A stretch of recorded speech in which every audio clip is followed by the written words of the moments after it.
Veremos a continuación cómo se relaciona aprendizaje por competencias y, obviamente, aquellos aprendizajes que requieren algunas competencias específicas.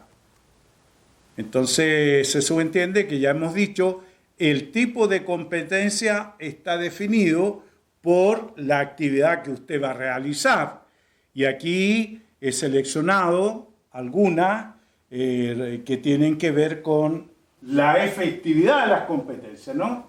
Ya sabemos, competencias técnicas, específicas, las competencias genéricas transversales, las competencias básicas. Vuelvo a repetir, cuando yo construyo entonces, constructivismo puro, cuando yo construyo una unidad de aprendizaje, cuando yo construyo una unidad de clase, cuando yo elaboro un proyecto, con esa metodología orientado a una actividad y una didáctica, tengo que conocer exactamente cuáles son las competencias básicas y específicas de la mecánica, las condiciones básicas y específicas de las competencias genéricas, cómo manejar una herramienta o una técnica que me permita llegar a las fuentes de información, una selección de fuentes de información. Usted lo que le está entregando en ese caso al estudiante es una herramienta, una técnica. Para desarrollar esa técnica, el estudiante tendrá que recurrir a lo que decíamos anteriormente, entonces, a sus habilidades, a sus competencias. Y acá tenemos las competencias básicas. Por ejemplo, lectura comprensiva y analítica. Gran tema de la educación chilena. Lectura comprensiva y analítica. Digo que es un gran tema porque uno de los déficits notablemente observables de la comunicación de los chilenos y chilenas es déficit o carencia de competencias básicas de la comunicación, la lectura, etcétera, etcétera.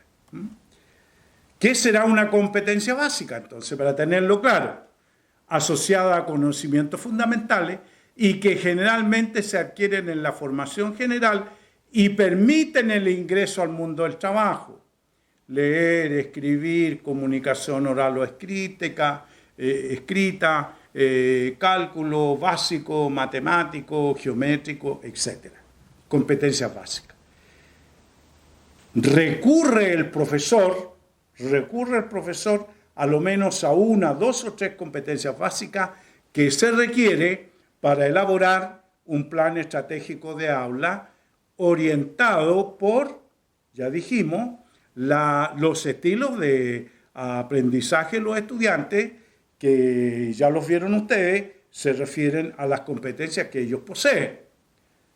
Elevando la categoría, llegamos a las competencias generales transversales. Se relacionan con los comportamientos y actitudes que se movilizan en diferentes ámbitos de la vida cotidiana y laboral.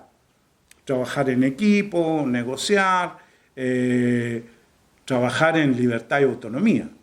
El trabajo autónomo es una competencia única y privada del ser. Y este modelo que venimos trabajando y que es el que queremos instalar en nuestra comunidad de aprendizaje es precisamente fortalecer aquellas competencias, habilidades, tanto básicas, genéricas y específicas que la persona tiene para desarrollar y vivir en sociedad, ¿no? Espíritu cívico, espíritu democrático, espíritu solidario, el respeto al otro, la comprensión del otro, valorar el pensamiento del otro, aunque a usted no lo identifique. lo que está haciendo allí usted es un buen ejercicio democrático. Es un buen ejercicio democrático. Y si recurrimos a la génesis de la filosofía política, Aristóteles, a la génesis del pensamiento político, Aristóteles, y seguimos en la Edad Media, y seguimos en la Edad Moderna, y seguimos en la Edad posmoderna, contemporánea, ¿cierto?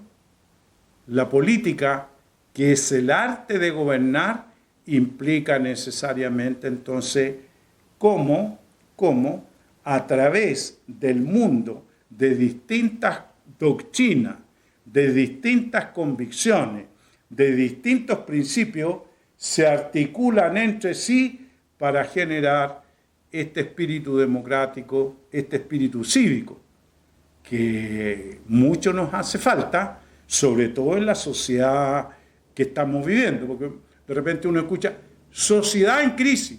No, señor. No es la sociedad la que está en crisis. Somos nosotros, los hombres y mujeres, jóvenes y niños, que participamos de este mundo social cultural que estamos en crisis, ¿no? Sociedad en crisis. ¿Qué es eso, sociedad en crisis? El concepto sociedad, desde el punto de vista didáctico o curricular, si usted quiere, sería un concepto neutro. Pero la sociedad está constituida por personas que se relacionan entre sí, que se necesitan entre sí, que se deben comunicar entre sí. Esas son competencias fundamentales y que hoy día tiene mucha fuerza la representación, recordarán ustedes, de las habilidades o competencias blandas. Todo el aporte hecho a la educación por Daniel Goleman, ¿no? Inteligencia emocional. Es decir, cómo usted le da sentido y significado a la emoción y ahí toma un principio, ahí toma una actitud, etcétera, etcétera.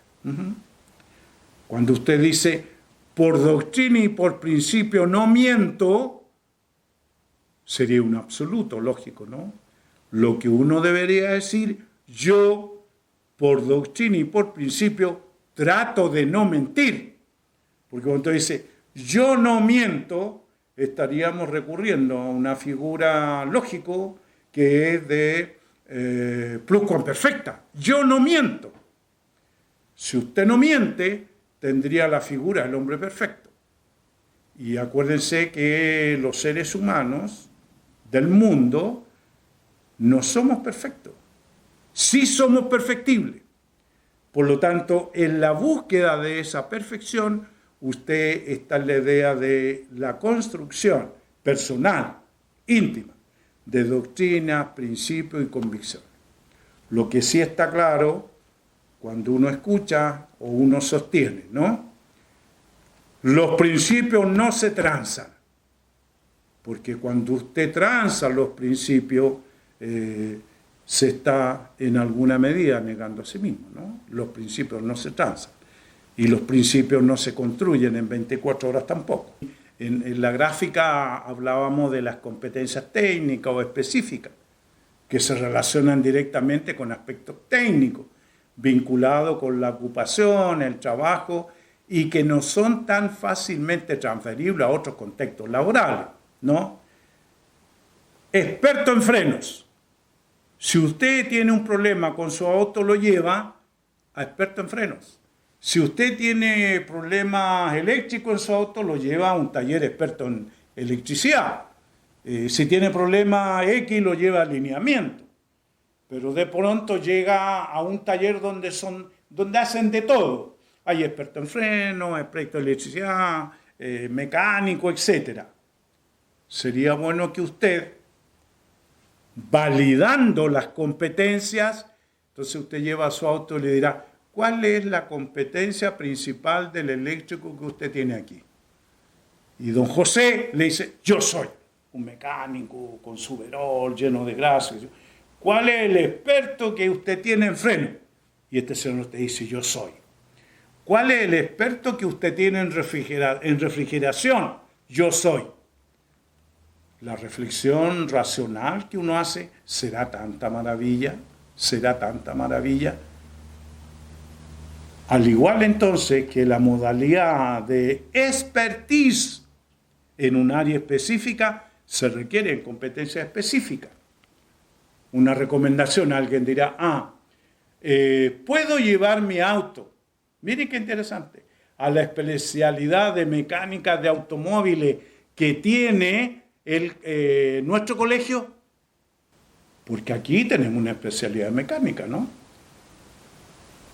Entonces, ¿a quién le vamos a preguntar primero? A los profesores del colegio. Profesor, ¿usted traería su auto para que lo revisaran acá los estudiantes y vieran el foco problema que hay con el motor, con la electricidad, con los frenos, etcétera, etcétera? Implica que la competencia también es un signo de confianza y credibilidad, ¿no? Confianza y credibilidad.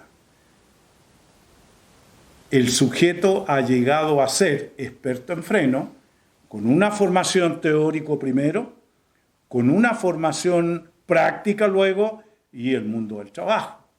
Y el maestro entonces en aquel taller de freno, de luces, mecánico, de cambio, de refrigeración, a lo mejor puede tener un alto nivel de conocimiento, pero a lo mejor no tiene las competencias específicas para resolver el problema que usted tiene. Es un ejemplo. Segundo dilema. ¿Hay diferencias entre una enseñanza basada en competencia y la enseñanza tradicional? Gran pregunta, ¿no? Miremos acá. Con mucha reflexión, ¿no?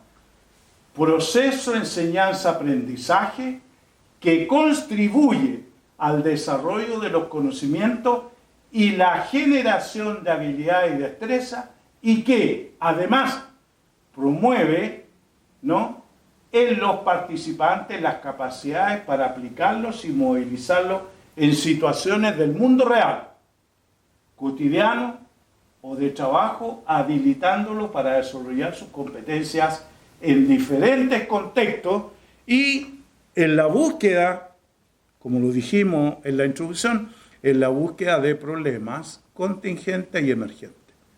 Es decir, es un aprendizaje, ¿no? Es un aprendizaje. Y el aprendizaje se evidencia, aquí viene lo relevante, el aprendizaje se evidencia en acciones concretas, en acciones concretas. Y allí está el gran aporte del constructivismo sociocognitivo. El niño aprende haciendo. Y en ese hacer,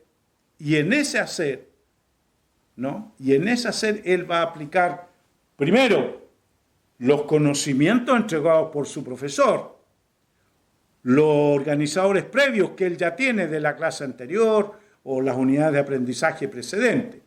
Luego, su vivencia real, su experiencia directa. La experiencia directa es una alta señal de aprendizaje concreto y real. Por ese motivo, entonces, que este modelo, con enfoque de competencia, usted es evaluable, lo puede evaluar, lo puede ajustar, lo puede modificar, lo puede implementar, porque va siempre avanzando. Y tiene una gran herramienta pedagógica a la cual, no olvidemos, el programa del Liceo Bicentenario le da una alta relevancia, que son los procesos de restitución de los aprendizajes, el uso de la herramienta, tecnología de alta evolución, etcétera, etcétera, ¿no? Proceso de enseñanza-aprendizaje que contribuye al desarrollo de los conocimientos y la generación de habilidades, ¿no? Y la generación de habilidades aplicado a ciertos contextos. En el fondo, como una síntesis, una idea eje, el contexto me permite indagar, buscar y cuantificar el valor de la competencia que necesito para ponerlo en ejecución y desarrollo. Descansemos unos minutos.